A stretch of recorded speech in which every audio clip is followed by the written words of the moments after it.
제가 말한 게 틀리면 제 손에 장을 지진다는 걸 전제로 제가 말씀드립니다. 결국은 민주당은 비례민주당을 만듭니다.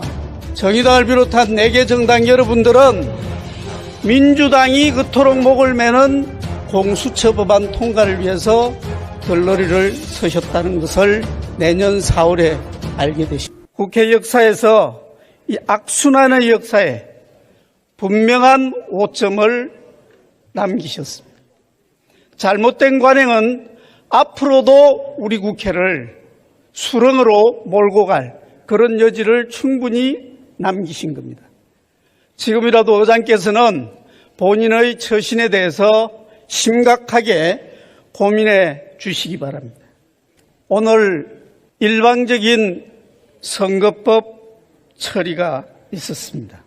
우리가 선거법에 대해서 합의 처리를 해야 된다라고 여러 차례 이야기를 했고 그게 지금까지 국회의 관행이었음에도 불구하고 제2야당인 자유한국당의 반대를 무시하고 일방 처리를 했습니다.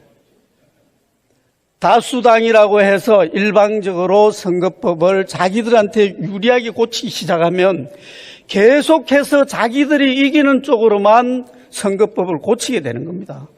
바보가 아닌데 자기들이 지는 쪽으로 선거법을 개정할 리가 없지 않습니까?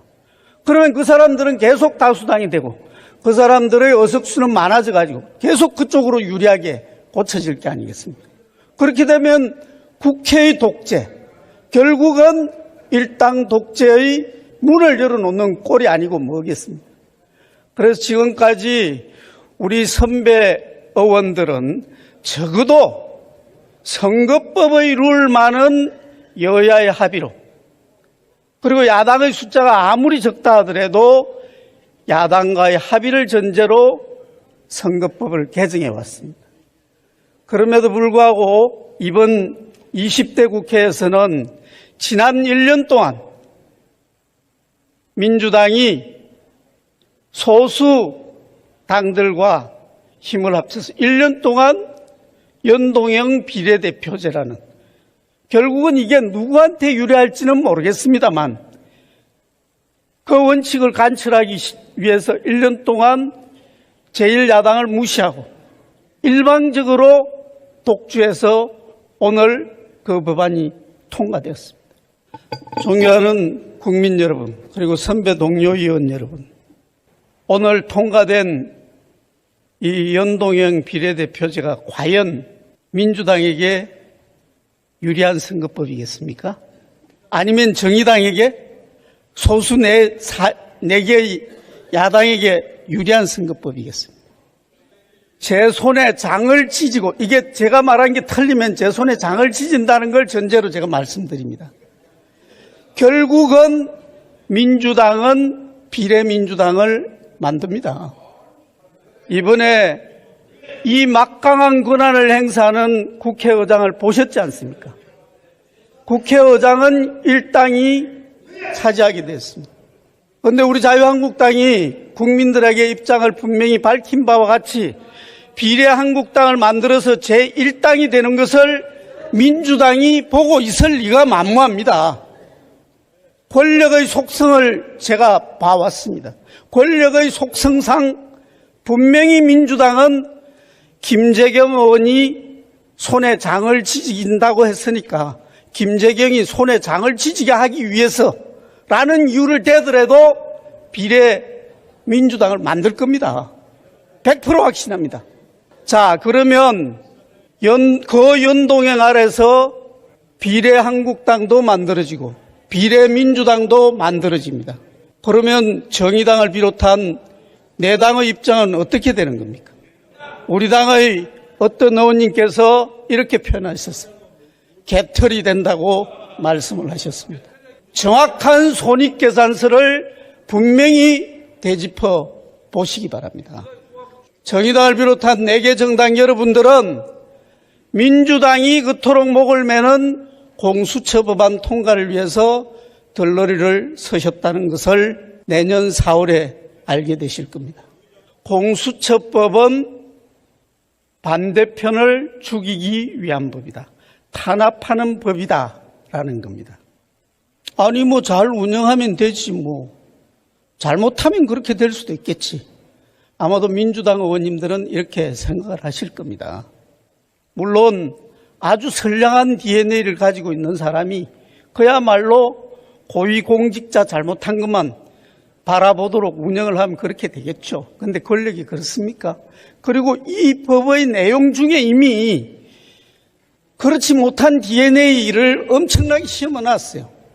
소위 말하는 일선에서 곧바로 권력을 행사하는 권력기관, 그러니까 검찰, 경찰, 세무서, 뭐 일단 중앙부처의 기관장들을 제외하고 일선에 있는 이런 권력기관의 장들은 임기가 1년입니다.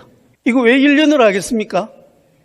세무서장 와가지고 지역 민심 파악하고 세원 이거 좀 공부도 하고 이래야 되는데 왜 1년 만에 바꾸겠어요?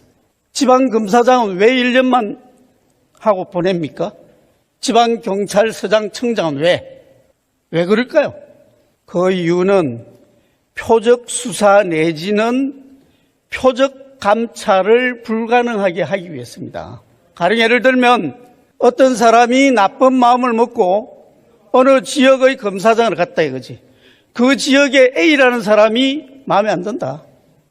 저놈 죽여야지. 그리고 뭐 C라는 기업, 저거 정말 마음에 안 들어. 저거 좀 가서 어떻게 해봐야지. 그런데 그런 마음을 먹고 그 사람이 갔다 하더라도 1년 만에는 그 일을 해낼 수가 없습니다.